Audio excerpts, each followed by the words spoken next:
140 জন স্টুডেন্টকে আমি নিজে এন্ট্রি করাইছি মেডিকেলে। মাথা ফাড়া, কপাল ফাড়া এগুলোকে নিয়ে আমি নিজে নিয়ে গেছি ডিএমসিতে। ডিএমসির মধ্যে যখন হামলা হইলো, ডিএমসির ইমার্জেন্সির মধ্যে রোগী সহ যখন ফেলে বাঁশ, লাঠি, দা, কুড়াল নিয়ে ঢুকে গেল। কোথায় ছিলেন আপনারা?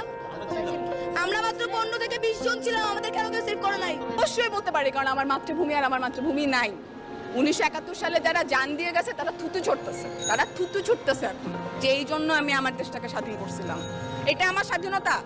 আমার ক্যাম্পাসে স্টুডেন্টরা নিজের ক্যাম্পাসে থাকবে, ক্যাম্পাসে বিজেপি বাইরে মোতায়েন করে দিয়ে ছাত্রলীগ ঢুকাই দেবে তাদেরকে মানার জন্য। এটা আপনি বলতেছেন স্বাধীনতা? আমি চাই না এই স্বাধীনতা।